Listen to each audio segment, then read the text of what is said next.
Hello. Welcome to the full moon in Taurus. It's feeling a little, I think everybody has post-election stress disorder. And I think the world is feeling very strange, no matter what side you feel you align with or don't. I think it's feeling weird for everyone. We probably haven't lived so clearly in a polarized world over here in the West. Other countries, of course, have and know better than us. But in the West, unless you turn back to civil wars or world wars, many of us didn't grow up in these generations where we lived that. So we're living, hopefully we won't see that. But, you know, Saturn is about to go into Aries. Uranus is about to go into Gemini next year. Pluto is going to go into Aquarius on the 19th of this month. Mars is opposite Pluto for the next 3 months.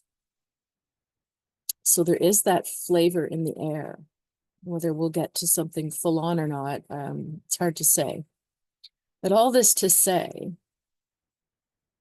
I don't think that if you are younger than the boomers, and I'm not a boomer, I'm a Gen X, we haven't lived through a time where in the West, where there's been so much conflict and polarity, and it's hard to handle. And at the same time, that is exactly what the energy of a Scorpio Taurus full moon is like. Two strong sides that are formidable in their own right with the way they play, the way they fight, the way they roll, and neither will relent. So maybe the theme of this full moon is, how do we live with the adversity and polarity conflict inside ourselves and still feel hopeful or light or positive? I think lots of people might be struggling with that. Before I get started, I just want to remind everybody once again, if you're new to my channel, please like, share, subscribe, all of that jazz. This is my latest book, Divination Rules. It just came out in September, and it's got rules. Can be anything from codes of ethics like consent, like keeping your divination tools and space clean and sacred. And it can be anything else, like Mercury retrogrades are about reflection. Compatibility goes deeper than just sun signs. And then there's other things like teacups, teacup reading. There's a specific way to drink your tea before reading the tea leaves. You can use a flame or the wax formations of a candle for divination. So it's like way full of ideas of ways to use divination, and also the ones that we know. I'm giving tips and practical tools that I've learned along the way for some of the ones that we know, like tarot, astrology, pendulum, what have you. So it's at Amazon or Chapters or Waterstones or wherever you buy your books online.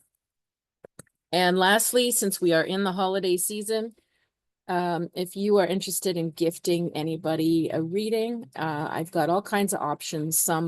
Some are my full sessions, full price. Others are packages, and others are like quick things, short readings and emailed readings and video readings. If you'd like to gift somebody something for the holidays, then I have these lovely certificates. That's all the marketing for now. If you want to be part of my Intuition Cafe, we're already up to I don't have crazy numbers, okay? You can look at my YouTube following. You can look at my Facebook. I don't have thousands and thousands of people. And that's okay with me, because I've learned the hard way that when you're super popular with with anything, look at the popular people at school. They're usually they're not very deep, let's just say. The more real and authentic something is, the less popular it's going to be. So I've been out here for 35 years or so doing my thing, and I do it authentically, and the people that follow and stick around, it's because they also want that authenticity that I'm bringing. So I don't have crazy numbers to impress you with and go viral with, but I do have people that are real, that stick around for what I'm offering and teaching. So I have my Facebook group, Intuition Cafe, for people that want to practice and come together. And I'm going to be organizing that more clearly. I haven't done all the time. I've been sort of on the fly, but I've got a good little group of about 500 people now. And I'm starting to offer some workshops. And I want to build a membership community. And if you're interested in developing your gifts and you want to practice, I will have classes, and I will have some other tiers of classes where they're smaller, where you get more personal feedback, and others where they're general and they're guided for everybody. So if you would like to join along with that, and I also wrote a book on that as well. One second. Everything's within reach, but I have to still bend. So this was my original book, A Little Bit of Intuition. Looks a little bunged up now. Anyway, it's been around for 5 years, and they are rebranding it, this whole series. So if you see it in the shelves by the springtime, I believe it's going to be about the same color as my sweater. They're making it like a beautiful blue, and they're rebranding and putting them out there again. But this will be my companion, or it can be your companion book to developing your abilities, and to guide some exercises. And I'm also going to be teaming up with some new people, so stay around for that, because I have some interviews that I've done that you can go check if you're interested on my channel, and I'm going to have more. And I might team up with some other also authentic people that I know are the real deal, psychics, and we might do also some joint activities, classes, talks. Haven't figured it out, but there's a lot percolating lately, which makes me happy. So without further ado, let's get to the chart. They have changed the Zoom formatting, so forgive me if I'm a little slow. Yeah, here we go. Yeah, they've added all these AI options and apps into the mix now, so I have to, it's like constantly relearning our platforms. Oh, there we go. What is okay. Green's going funky. All right, so let's take a look at our chart. So, first of all, as usual, just remember this is cast for the Eastern time zone. I put it at New York City, but it's anywhere in the Eastern time zone. This matters for the sake of the ascendant and how it plays out in our Eastern time zone. And it matters for what house things are in. If we shift this a few hours to be on the West Coast, or if we shift it forward to be in the UK, all of this, the general interplay of the planets is the same, but the houses and the way they play out could be quite different. So this is for New York, Toronto, Miami, Alrighty. So it's interesting because we've got the sun in the 12th house, which we had during the new moon as well. The new moon in Scorpio was sun and moon in the 12th house. And again, we have the sun in the 12th house for the full moon. So that's an interesting thing, considering how much is going on, that it's a very sort of introverted, covert, insular, like secretive, protective, deep diving cocoon when you've got the sun in in the 12th house, let alone Scorpio Sun in the 12th house. This is somebody that does not want to be seen. Thank you very much. This is the most like cave-like, you know, incognito person, ultra private. So it's sort of funny because we've got all this going on in the news, all this public stuff going on that everyone's busy weighing in on. And at the same time, the planets are sort of like telling me that there's an awful lot of people hiding and keeping their true feelings to themselves right now, which is fine. We all react differently to, you know, enormous changes. So the sun is opposite the moon, obviously, when it's a full moon. So there's the moon over here, and it's right bang smack on top of Uranus. Now, as I've said so many times in other videos, Uranus is not comfortable in Taurus at all. Taurus does not like change. It doesn't like erratic, unpredictable, cut and run, now I'm on or off kind of energy. It hates that. Taurus is like, we meet every Tuesday at 2. That's it. We don't question it. I don't have to worry about it. That makes me feel secure. Uranus is like, oh, maybe, I think so. Maybe if I feel like it, I'm not sure. I'll let you know at last minute, you know. That's Uranus. Taurus can't stand that stuff. So when the moon and Uranus team up, and it's, you know, the full moon is 7 degrees away. You see 18 and 25. It's 7 degrees. You're going to feel the moon Uranus thing stronger on the 16th, not on the 15th. So expect over the weekend that people are going to be pretty restless, okay?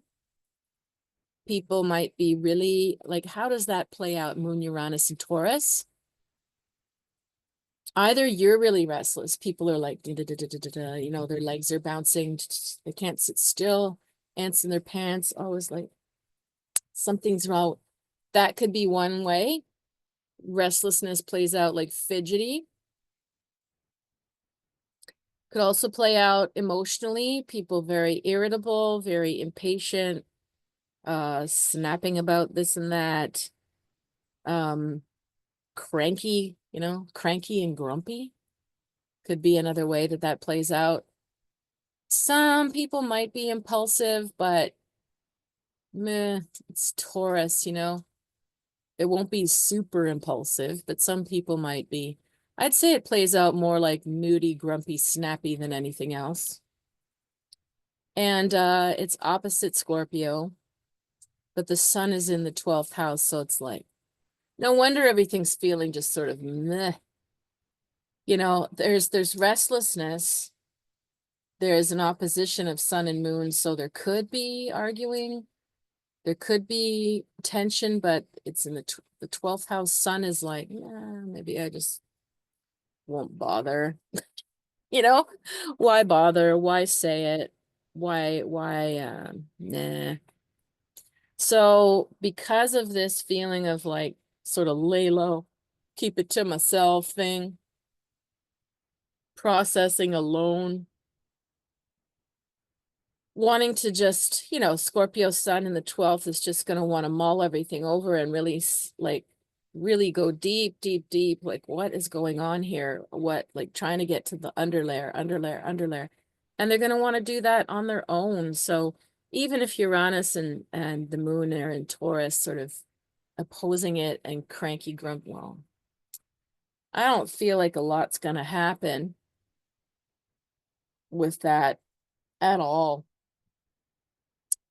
Sort of dies in the water. Like, you know, people might get pissed off at each other here and there, but I don't see any outright fighting kind of energy in this at all.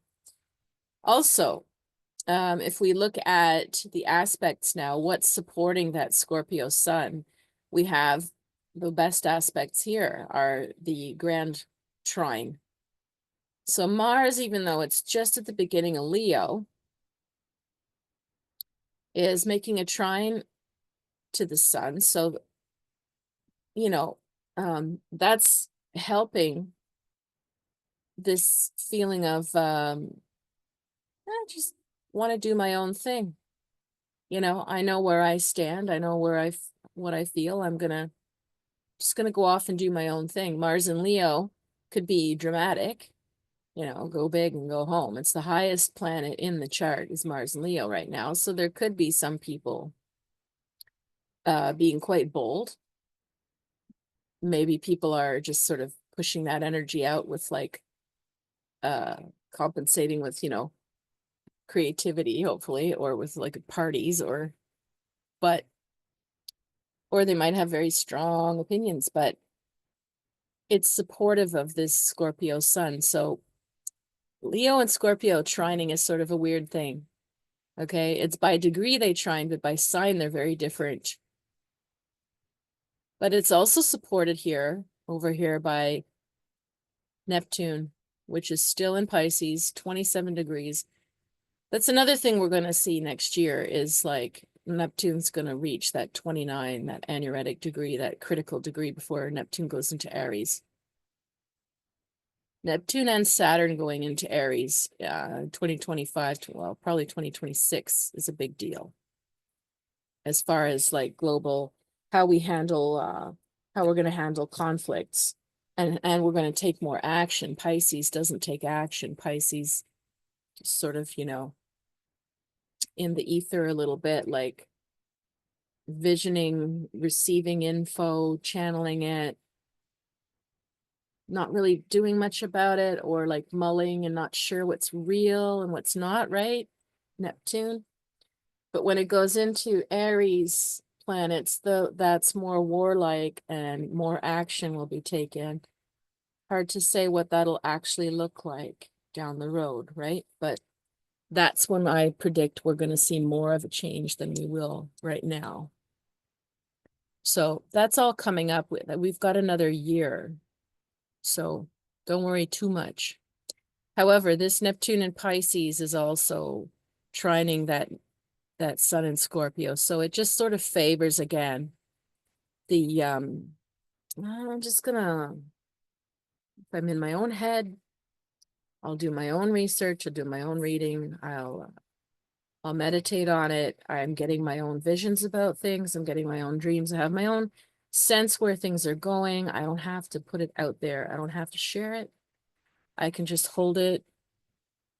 Now, some of you, because of the trine with Mars up there, some of you might be boldly saying some of the feelings, truths, visions that you've been getting. And the chart would support that, but it would suggest that if you do, you have long been mulling this over, or you've had such a strong, undeniable gut feeling or vision that you can't deny it. It's not off the cuff.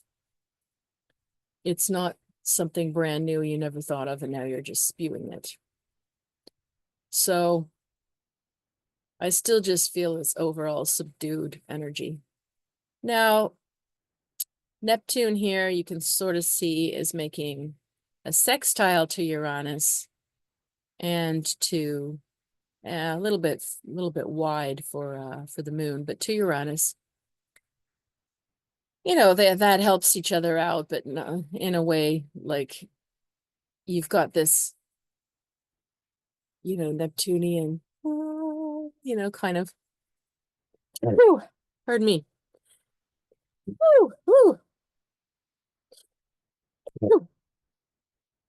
Comes in threes. You've got this dreamy Neptunian, languid, visionary, misty kind of, and then you've got Uranus, like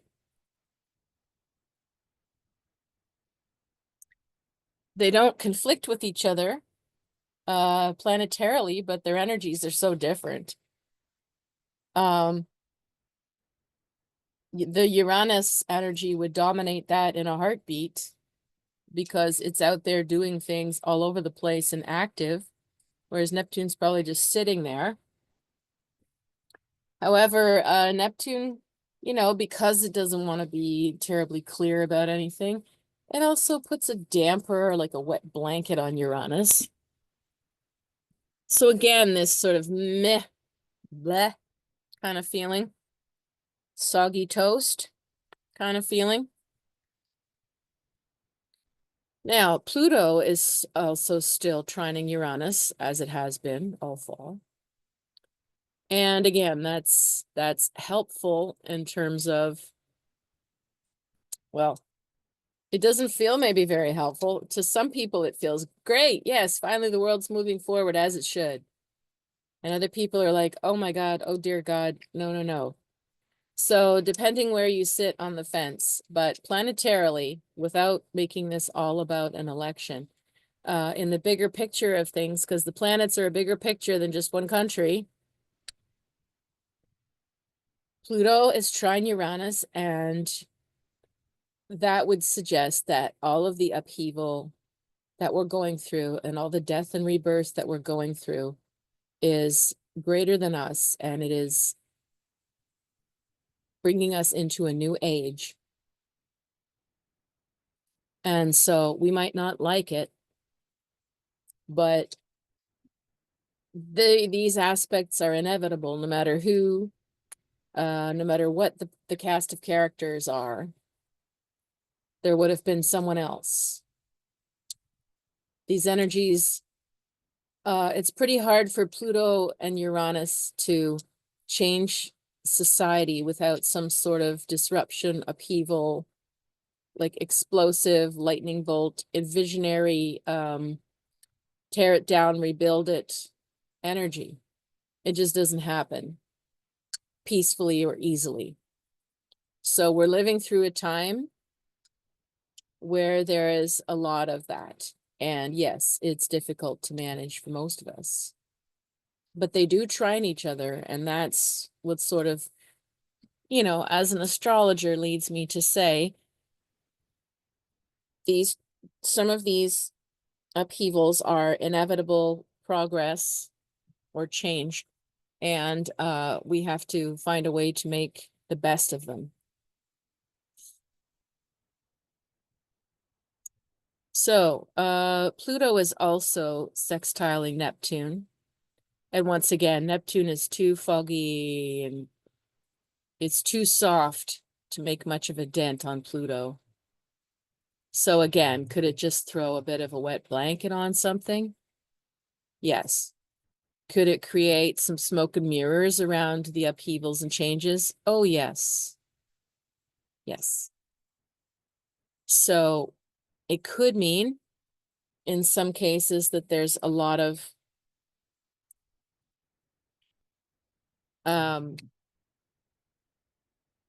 what's the word? Without using the same words all the time. There could be scenarios where things are being challenged, dismantled. They're not stable, and they're changing our world. And with Neptune there, it could be sort of providing like a,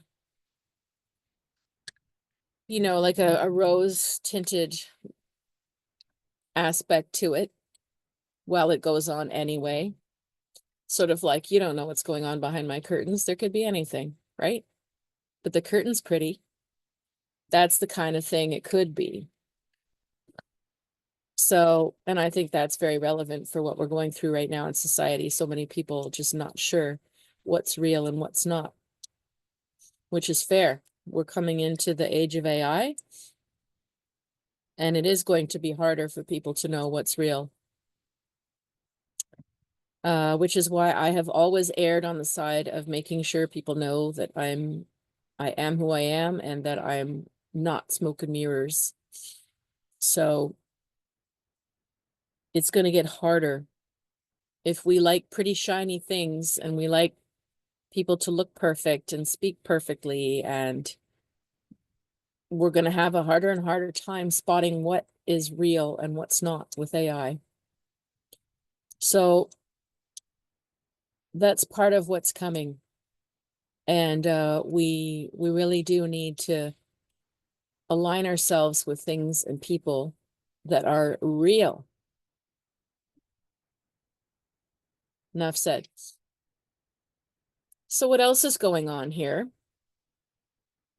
We also have a nice aspect of the North Node down here in Aries and trining that Mars in Leo. That's pretty powerful too. Mars trine the North Node means, once again, things are driving forward in a certain direction. There's momentum to carry forward with things. And Aries, like we've said, is like the pioneer, the warrior energy, the initiator. And it doesn't want to sit around over talking about everything 50,000 times. And it doesn't want to have another meeting. And it doesn't want to wait. And sometimes it doesn't want to think about it before it just does it, which can be a bad thing. But in many times it can be a very good thing, because otherwise nothing gets done. So Neptune's trine Mars is a really great thing for some of you if you're ready to do or initiate or start something. If you've got that force inside you that I'm like, despite what's going on, I'm ready to just boldly go off and do my idea or express myself, or then that is awesome for the North Node and Mars together in fire signs. Some things might be initiated and launched and done, which is probably the best side of this whole chart. Now, we've also got Jupiter squaring Neptune and Jupiter squaring Saturn. So we've talked about that before. You know, Jupiter in Gemini wanting to do like a million things at once, wanting to talk about everything, wanting to include like every possible idea and person in the mix, overcommitting itself by expanding too much, too far, too quickly, too wide. But also, you know, within that, the inclusiveness and expansion is great, because they will, you know, you will meet more people and learn more and be more included and inclusive. Those are great influences. So it's just that Jupiter can overdo it. Now, Jupiter is in the 7th house in Gemini again, like it was in the full moon too, in the new moon. So again, lots of emphasis on relationships and, like I said, meeting new people, bringing in new people, including people that you don't normally, but also with Jupiter and Gemini emphasizing like, who's real, who's gonna last, we don't know. It could be like meeting 50 people, but nothing sticks, you know, or it could be including one person that's very different than usual and it's brilliant. And you meet somebody and it's like, you wouldn't normally think you would fit with them, but you do. Sometimes Jupiter and Gemini can be very, you know, two-faced and gossipy on the shadow side. So some of you might be going through that, and it's opposite Mercury right now in Sagittarius, which is like, Mercury in Sag is just very like a hammer, you know, just like blunt, blah. It's that. That's what it is. That's what I think. And Gemini was like, maybe it's this, maybe it could be that, or it could be this, or what if we do it this way? And no, you know, just... So that's a tension that's in the air, perhaps. Some of you that want to be like brainstorming and spreading yourself across too many projects and too many things, you might feel a bit of frustration if the Mercury Sag people come along and sort of, you know, take the wind out of your sails or burst your balloon. So again, it can be like conflicts and arguments and stuff with Mercury opposite Jupiter. We also have some aspects of Venus here. Venus is squaring Neptune and squaring the North Node. Venus has just gone into Capricorn, so that, you know, Venus in Cap wants to climb the ladder, wants security. It wants to think about, is this good for the long haul? Not going to just trust anybody. You're going to be very careful. And, you know, Venus being the feminine energy, if it's in Capricorn, this is somebody who's, you know, wearing a little black dress and very discreet, expensive shoes. and purse. It's a sophisticated feminine energy. It's not showy. And it's squaring Neptune. So Venus square Neptune, it's like you could be putting people on pedestals. You could, again, the whole smoke and mirrors thing. Am I really seeing the real person? Am I seeing like what I desire? Am I projecting what I want versus who they really are? The ability to create illusions right now or create impressions would be really strong with that influence. So again, you just want to really be careful, like, who do you find is authentic and real? Focus more on that than what seems really beautiful and shiny and seems perfect, you know? Really be careful. And Mercury square Saturn, Saturn square Jupiter, yeah. Yeah, that's, I mean, we sort of talked about that. There's a feeling, like I said, of like Jupiter and Gemini getting all excited and wanting to do 10 projects and have 3 parties and meeting new friends and running around here and there and here and there and diversifying their, you know, their circles and their activities. And Saturn's just like wet blanketing that, you know, it's like it wants it to just calm down and go deeper and sort of settle in on something that's more inclusive and more like singular in the way it looks at life. And Jupiter and Gemini just isn't going to look at it that way. You know, Saturn and Pisces would have, let's say if it was like a wardrobe, Saturn and Pisces would be like a very understated, flowy, matching wardrobe. And Jupiter and Gemini's closet would be packed and stuffed with every type of thing from a retro to like, you know, modern slick to like fashion runway to vintage. And it would all be shoved in the same closet and they wouldn't care if it all matches and where it is. And then you come along with Mercury in Sagittarius, also squaring off with these things that just also wants things to be more positive and upbeat, but also like real and simple and obvious. So there's some pressure in the air that way. That's a little more maybe hard to pinpoint, but sort of a frustration of like, how do you hold yourself with people? What's your gauge for like who you're saying yes to and what things you're saying yes to or no to? There could be just some mental, emotional confusion in the air because of that. Could be difficult to sort of know yourself and know your boundaries under this influence. And finally, I'm going to talk about the Mars-Pluto because this is an ongoing thing. So Mars started to square Pluto last week, and it continues for 3 months. And that's a heavy, heavy aspect. Mars opposite Pluto is a destructive force. I can't make it sound nice.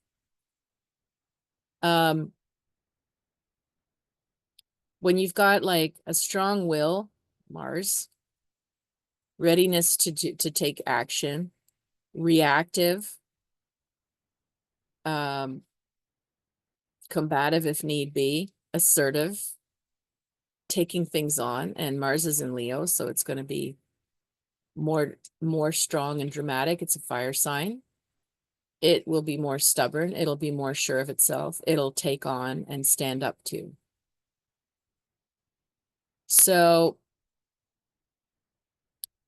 because Mars is going to retrograde and it's going to go back and forth into Cancer and then back into Leo. That's why this is going to be a longer influence with Pluto and Mars.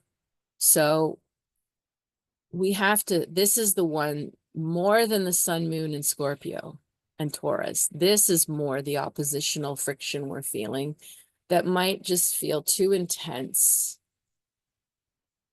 to really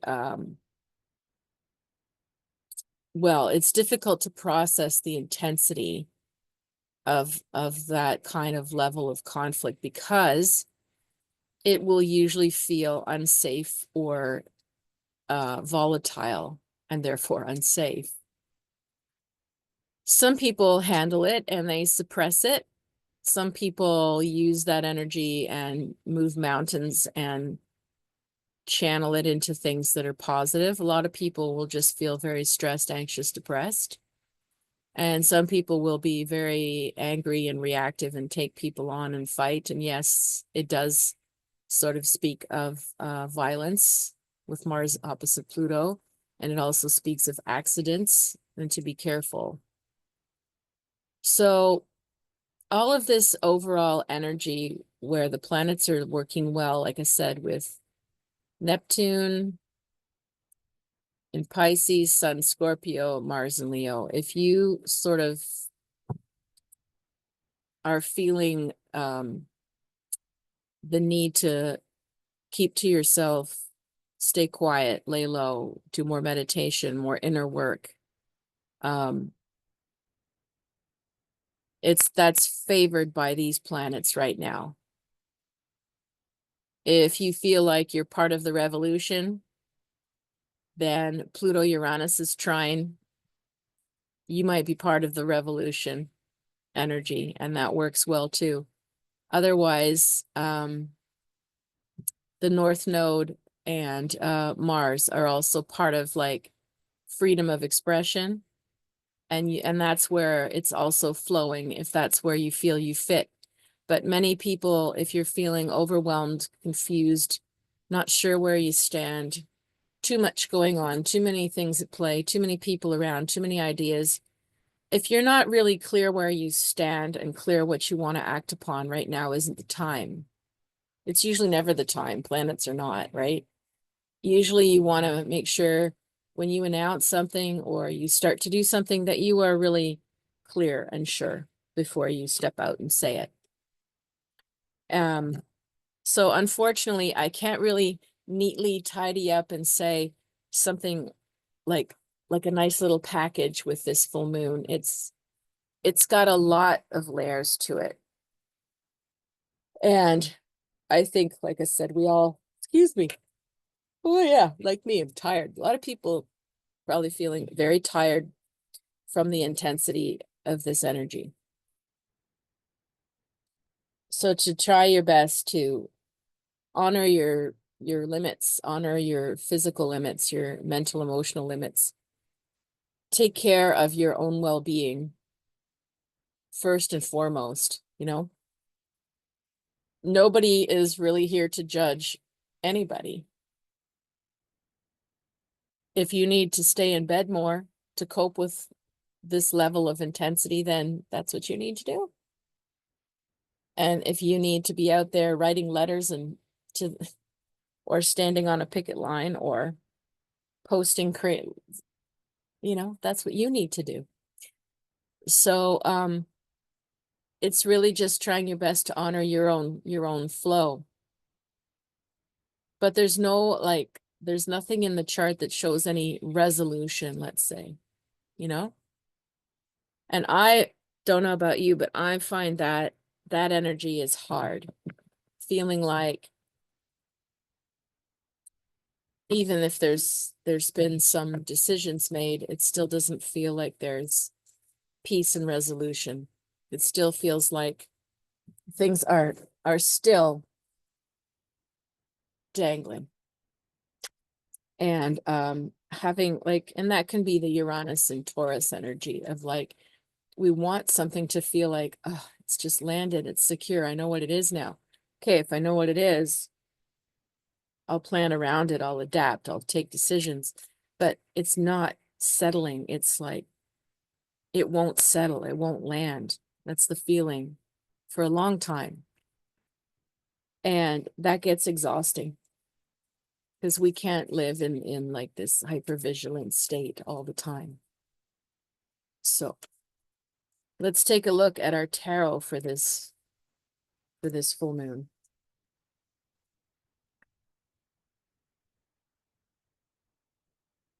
Right. I'm just going to burn a bit more sage.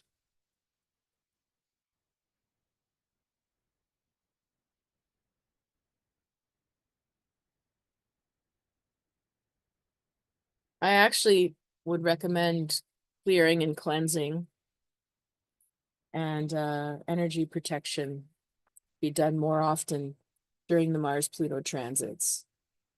You might be able to get in touch with and release a lot of your own pent-up anger. And if you work through it constructively, you might be able to make a lot of changes in your life or make some peace in your life. But cleansing and clearing are going to be really a big part of that. All right. So just general cards for this full moon. What else can we take a look at to be aware of? Stop sharing the chart.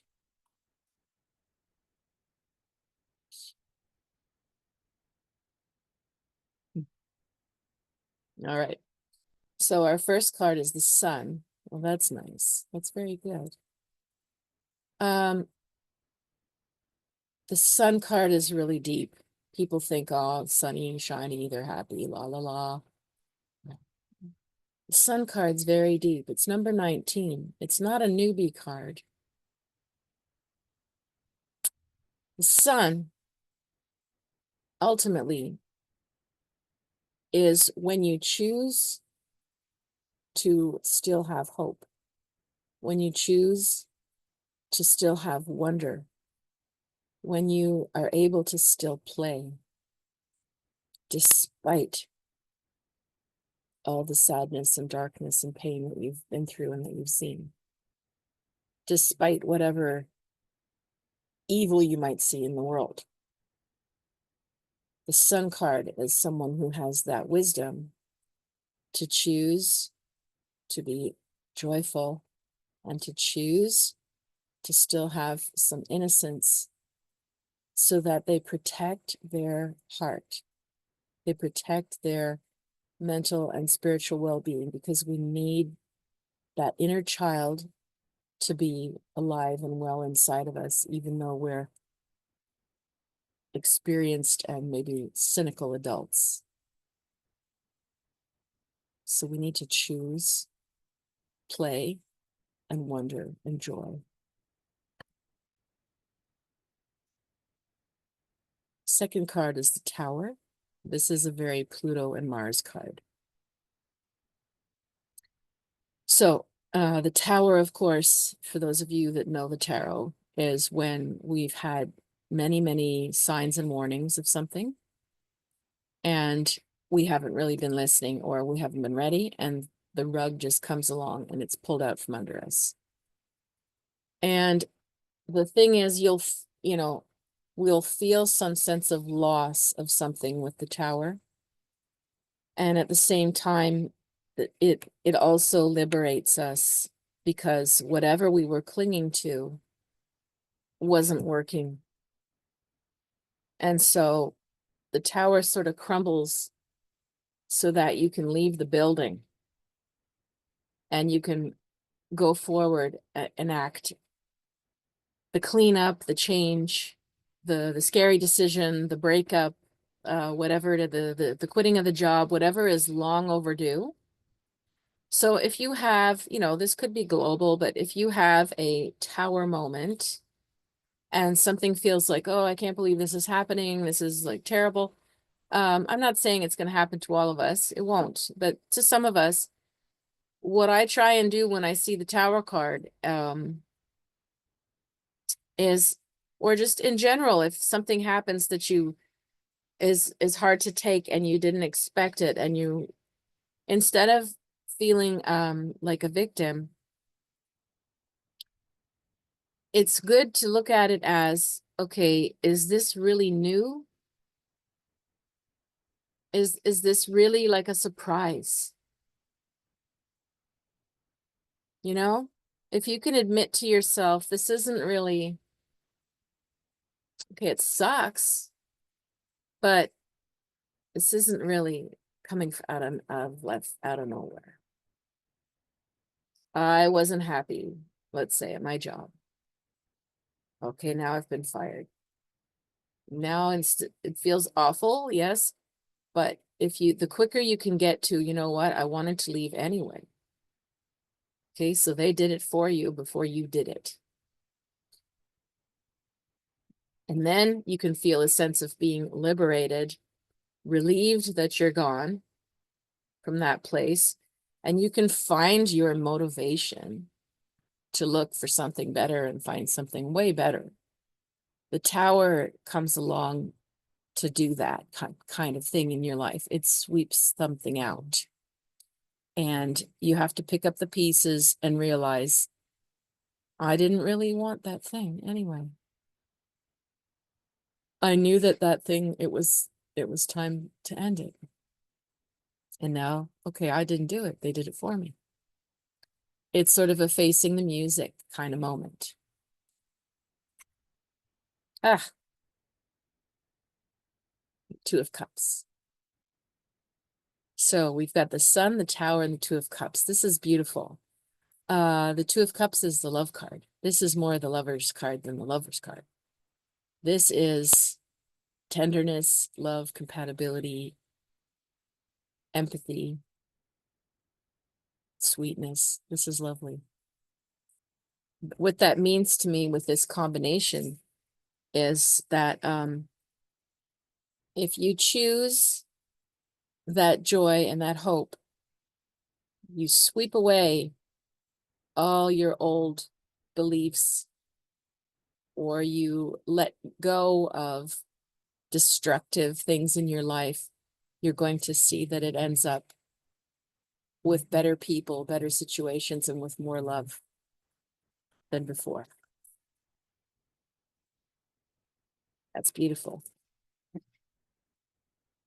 All right, let's take a look at our readings for each sign.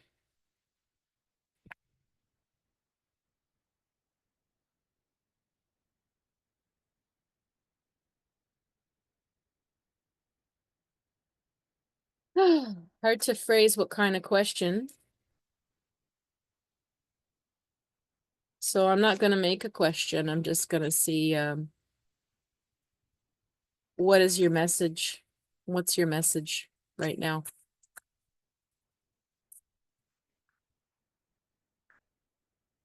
So Aries, what is your message right now?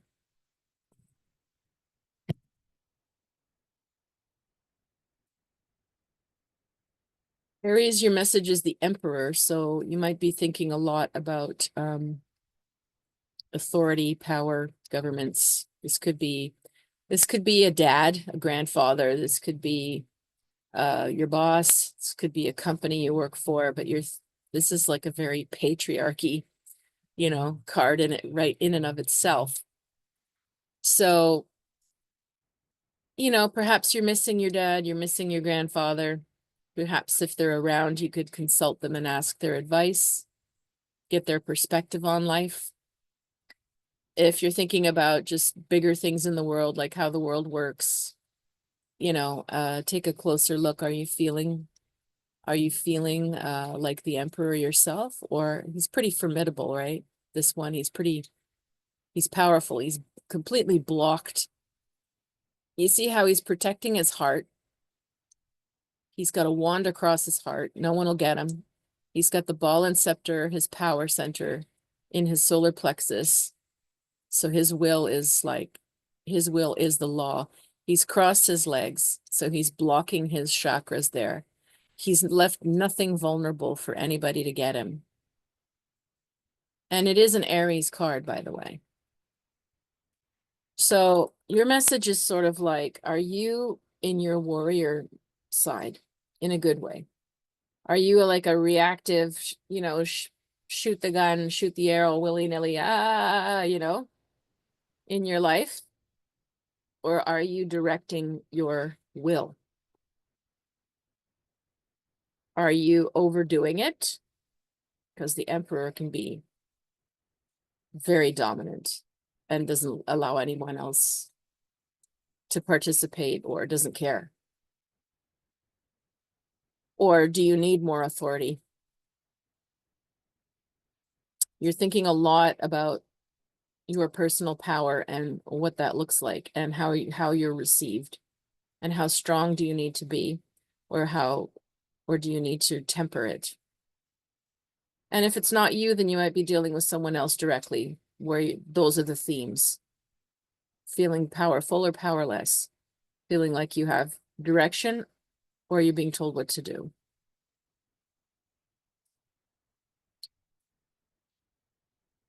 Taurus, what is your message?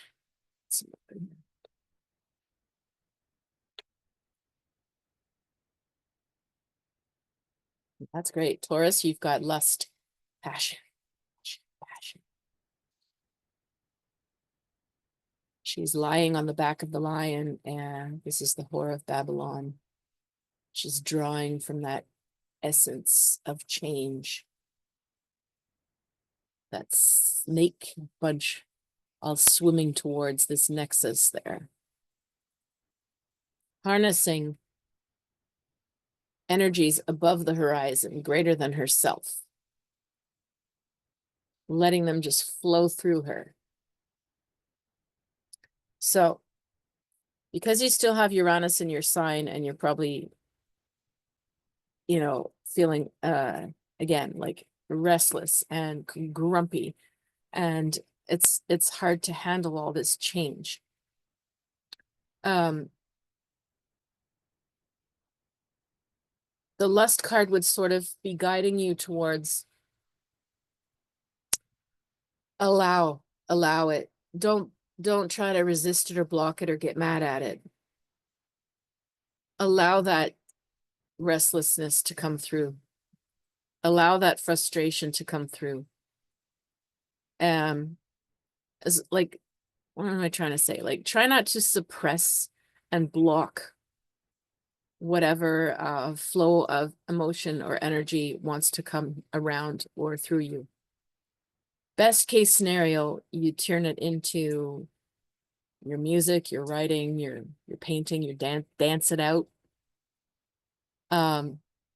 Let yourself express it versus block it. Because Taurus, often you'll block it. I don't like that. So no, I'm just not even going to look at that. No, I don't like, no, that's not me. So I don't even want to know. Block, right? But when there's this much electricity coming through us, if you try to block it, you might just get zapped. It might be too much. So I would say, like, use it. You know, you can't stop the river. You can watch it go by on the bank, or you can jump in and flow down the stream. So there's something about that, allowing what is around you versus blocking it. Geminis, what is your message? Boy, all of these major arcana today. This is big.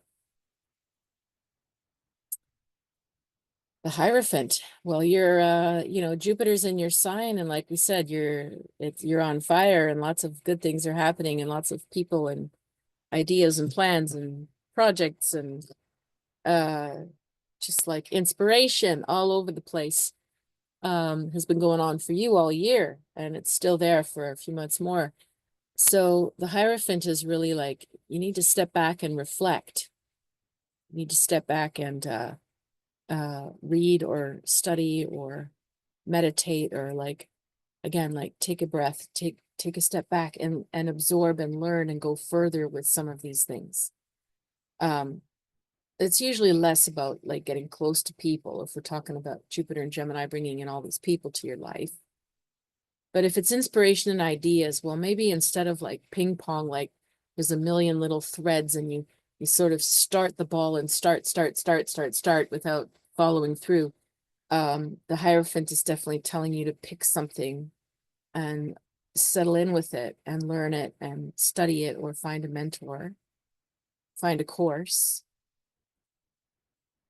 find some guidance, and start making some decisions. You've had like an influx all year of new, and now it's time to like start to try to let some of the dust settle and, you know, at some point with Jupiter and Gemini, you have to sort of go, okay, I'm a kid in the candy store. Okay, I've seen all the candies.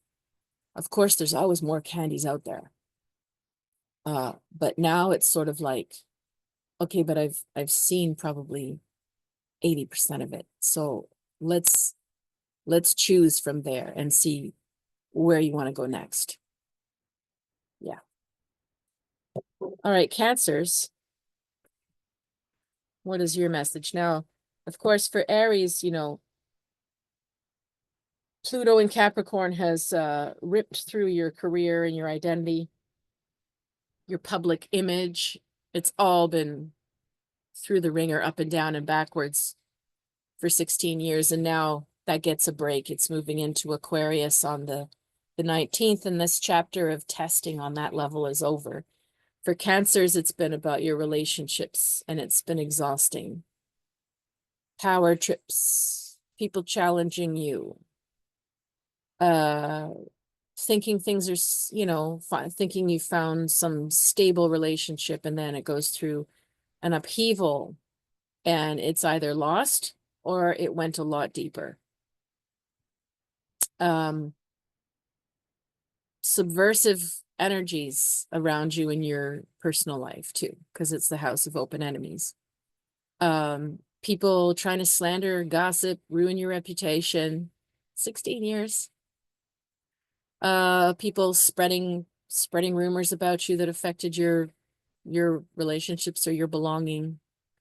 Seeing people's dark side and having to like either accept it or reject it. Pluto in your 7th house for 16 years. It's finally over, Cancer. Just got a few more days, and now we're heading into a new chapter. So it is fully time for you to say, it's who I am. It's who I know I am. It's what I need in my relationships. It's what I know I don't want. And you are allowed to draw a hard line now. You've been through enough. Okay? Now it's time to restore some peace and be aligned with the right people. But you've been through a hell and back. Okay? What is your message, Cancer? Wow, another arcana, major arcana. Wow. The Star. For you, it is time to restore your sense of dreams and hope and inspiration.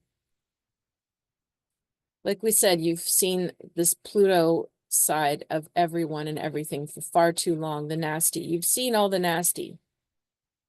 So now you have to restore yourself with goodness, the goodness in others and the goodness in the world, not by being stupid and putting people on pedestals they don't deserve. We did that already. The Star is number 17. It's not naive. It's like I said about the sun at the beginning. It's number 17. Its integration is the 17. How can that same person with that shadow be that same charming person? You're integrating. It's like, okay, I can choose to see their good side and keep them in my life. Only if the shadow does not disrespect or abuse myself or others. Accepting people have a shadow. Choosing to see their good side. That it's worth it. Without illusions. But the Star is also like, I have a feeling that some nice new people and scenarios are going to come into your life if you allow things to be happier, easier, nicer. You're wiser now than you were. You're more discerning than you were. So go with the people where you feel a sense of happiness and hope. You're not blind. You're not going to miss anything anymore. If you don't get a good feeling, if you see something you're like questionable, well, you won't feel comfortable. You won't feel happy around them. So choose the people where you're feeling lighter and happier in their presence. You need this hopeful chapter to come. And Pluto in Aquarius is going to be more about your eighth house, which is sex and death and other people's money. So it's still a deep placement to be going through.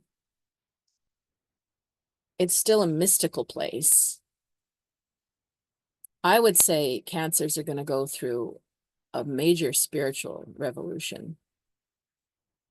So again, you need to find something that you find some harmony, some beauty, some hope, without giving yourself away, without giving your power away. Finding who you're aligned with. You need to have a good space in your life to go deeper into your spirituality again. All right, Leo. Leo, what is your message? Another major arcana. I can't believe this. This is a big full moon. This is a big closure time. Wow. Oh, it's getting dark out all of a sudden. I really should be doing these videos in the morning. I'm always doing them in the afternoon. The sun's going down on me as I do the video. Anyway, that's my fault. I find this time of year like disorienting when it's so dark, like because I don't know, I just do until I get used to it. Like ideally it should be getting up like 5 hours earlier than I usually do because just to have more daylight. It's just a big lifestyle shift. All right, Leos, what is your message? So you've got the universe. So you're also trying to put a closure on some things in your life. This is a big evaluation. This is also can be like the universe also can bring like the fruition of things you've been working for. But overall, whenever I see the universe, I know that the person is at the end of many, many, many, many chapters and threads. So they're hanging on, and maybe they're content with their work, or they're satisfied enough with their family, with their relations, with their neighborhood, or with their, but there's something going, yeah, but not really. There's something begging them to go further and go deeper. And with the universe card, it's everything. It's not just one area of your life, it's many. So there's like questions about, should I, this person that I'm dreaming of again? Oh, well, I haven't seen them in years. Well, okay, should I pick up the phone and say hello, or should I try to make amends and resolve it, or should I just let it go and walk away and just let it be over? That's a universe kind of situation. With your job, you might be saying, well, it's not bad, but it's not great. I mean, it's not what I thought I'd be doing, but it's secure and people like me and I perform well and it makes enough money. So should I just, resign myself and stay here for another few years, or till I retire, or whatever goal you have in mind, or should I just like admit that I'm not satisfied and move to something else because it's not quite what I want? Or should I this is where you're at with the universe card. There's a lot of weighing of everything because you're putting multiple things to rest in your mind. Like you're calling it a day with something. You're saying, no, I still want that. I'm bringing that back. No, I'm willing to work for that. I have the energy to go for that one. This one, I'm saying, no, we're going to let that one go in this life. And it's a lot of work, internal work, to be with the universe card. It doesn't happen overnight. It takes a while. It takes a while. Depends on how much you've got going on. So that's where you're at, Leo. All right, Virgos.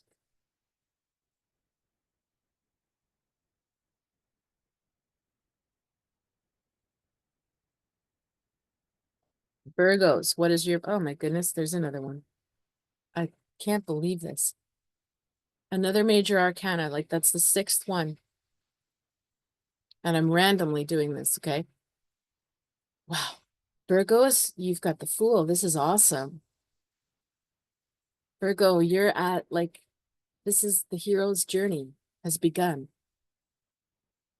You're at a new chapter. You're at the birth of a new chapter. You need a vision of what your next chapter is going to look like. The Fool must have a call to action.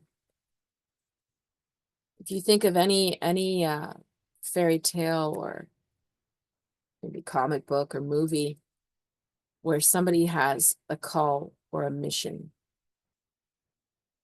and then they have to step up and learn and accept the mission. And then they start walking the path and they meet, allies and friends that confront, usually their enemies. They realize people have their back. They realize who their friends are and aren't. They take a stand for something greater than themselves. That's the hero's journey. So you're at the beginning of your hero's journey. You might also be sort of like Leo, putting closure on certain things, but you're also perhaps ready to redefine, well, who do I want to be going forward? What do I feel compelled and called to do? So you don't worry so much about evaluating and weighing all heavy.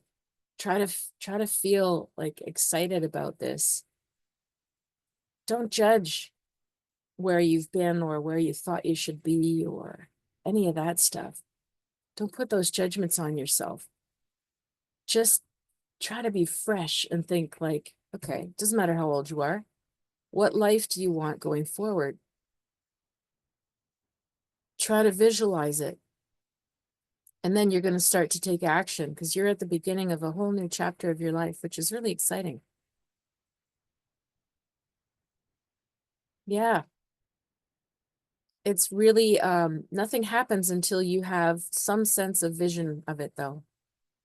Otherwise, you'll just stay sort of like, I don't know what to do. I don't know what to do. But the first sign that you're like, okay, I don't know you might go, I don't know, I don't know, I don't know. And then all of a sudden it's like, well, I do want to travel more. Okay, well, that's a direction. That's a vision. That's part of it. And then you can take action. So that's beautiful. All right, Libras, just like Cancer, just like Aries, you've been going through 16 years of, 16 years of Pluto in your fourth house, one of the hardest places to have it.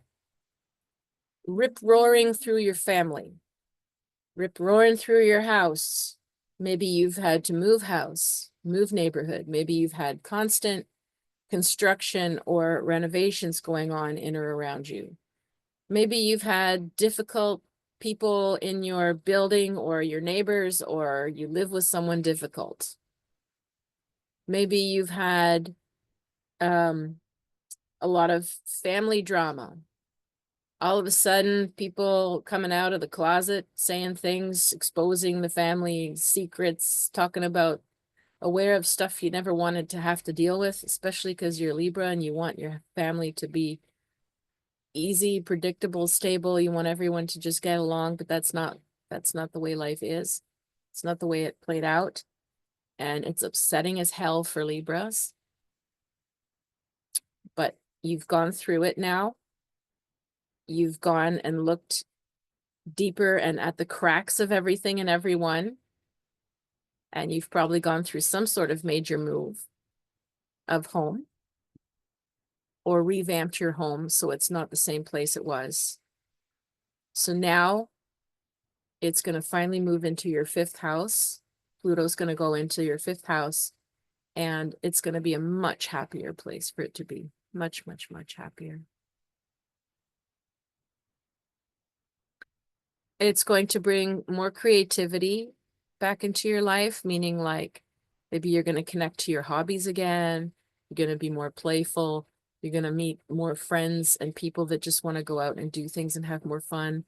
If you're single or you just want to meet people, it's going to bring people back into your life, maybe dating wise or just having more fun. Pluto in the fourth house is really one of the hardest things people will ever go through. And now you're done.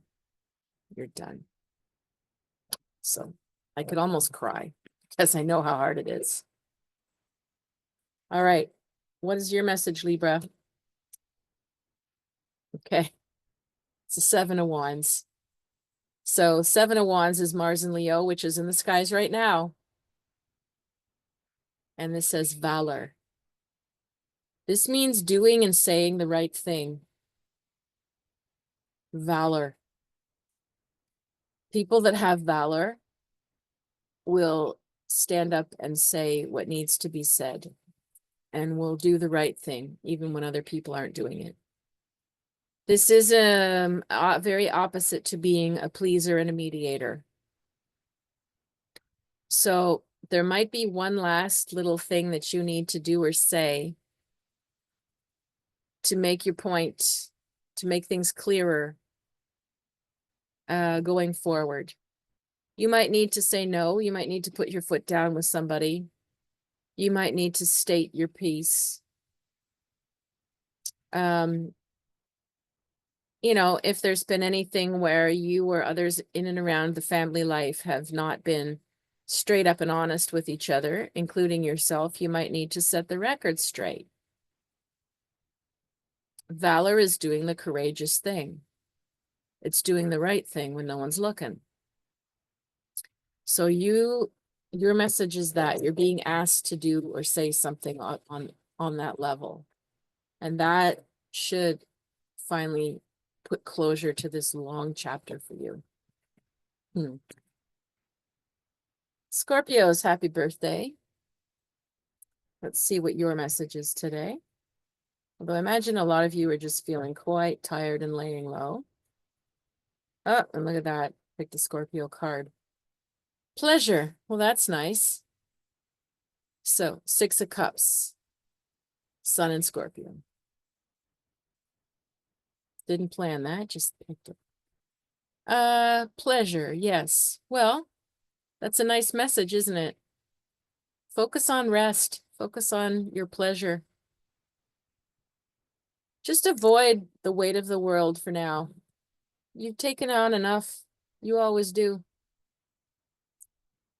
You're not obliged to be out there fixing the world or listening to everybody's stuff all the time. Pleasure would be like withdrawing and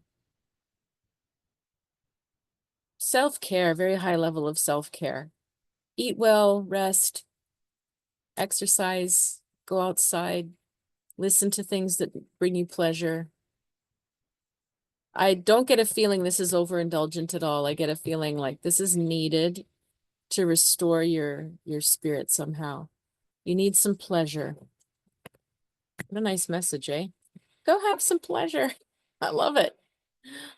Wouldn't we all like to have that message? Okay. Sagittarius, what is your message?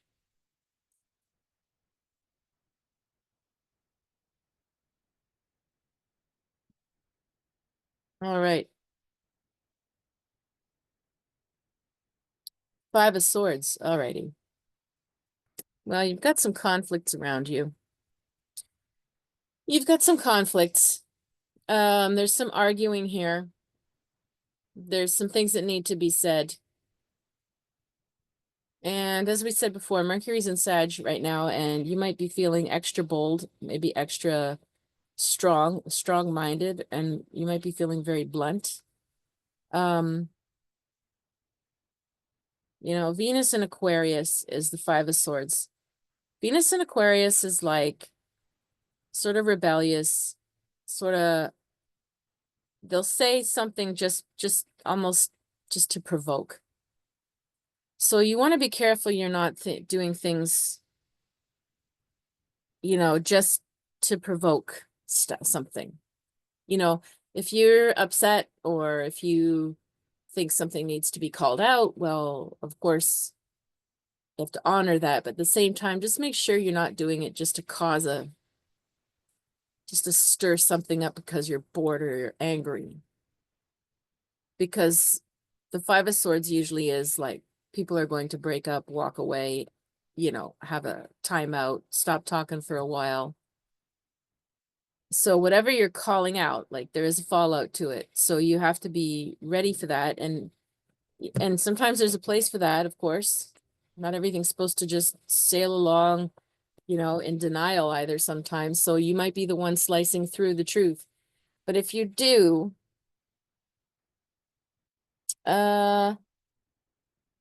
just think about how you say it, because how you say it is going to linger with people, and it's going to make an effect down the road, whether people come back in a healthy way after, or it's or something just feels like irreparable because of the way it was done, you know? Yeah. So there's a little bit of friction in the air for you right now at this full moon. All right. Capricorns. So you've been going through the most hell of everyone. Pluto in your own sign for 16 years, depending when you're born. Just raking you over the coals. Identity crisis after identity crisis. Lots of ups and downs, lots of losses.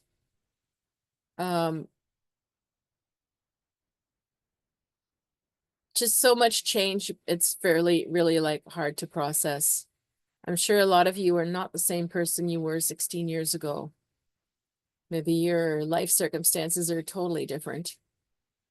And the death and the rebirth of the self is not for the faint of heart. And you've gone through it, and now it is done. Only those of you born in the last couple of degrees of Capricorn are still going through it, because Pluto is still touching your sign. So if you're right on the cusp, like the 19th, yeah, maybe 18, 19, 20th of January, then you're still going through it right now, because we're at the end. But for most Capricorns, you've been there, done that, and it's done now. Pluto's going into Capricorn, into Aquarius on the 19th for 20 years. So this is never going to happen to you again in this lifetime. Whatever you've learned is extremely valuable and powerful. And now that the planets will not be challenging you so much, you can breathe. You can start to calm down. You can start to say, oh, storm is over now. Now you can come back to yourself more confidently. And at some point I'm feeling you're going to have the energy to push forward in a way that you haven't in a long time, in a good way. There's going to be like a comeback. So Capricorns, what's your message? Ace of Cups. That's nice. Yes, the burst of love, burst of pure emotion. There could be new relationships, new friendships, new partnerships, babies. There's abundance. This cup is overflowing and spewing everywhere and creating webs and waves. From this well of inspiration, of love that you share, there will be farther reaching effects in a good way.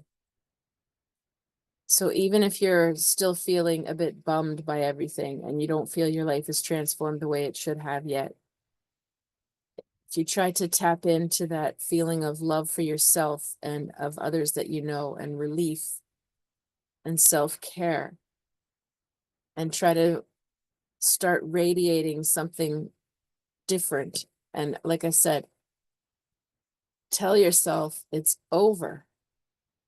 My big test period is over now. Start to embody and feel the relief, and you will start to be calmer, and you'll start to walk in the world differently, and it will attract new things and better things. That's really a beautiful card. Like after all you've been through, and there's a card of love and self-love there. That's a simple but powerful message. Love yourself more than you've ever loved yourself before, Capricorn. Everything's going to go well for you. All right, Aquarius. Now the challenge comes to you. 20 years. If you're born at the beginning, January 20th, 21st, 22nd, you're feeling it. Otherwise, for the others of you, you've got many years before you'll be feeling it directly, but it is in the air. You are going to go through lots of identity crises as well. And self-reinvention. And if you have been playing it safe versus being the creative, innovative rebel that you are about to be challenged out of your comfort zone. All right, what is your message?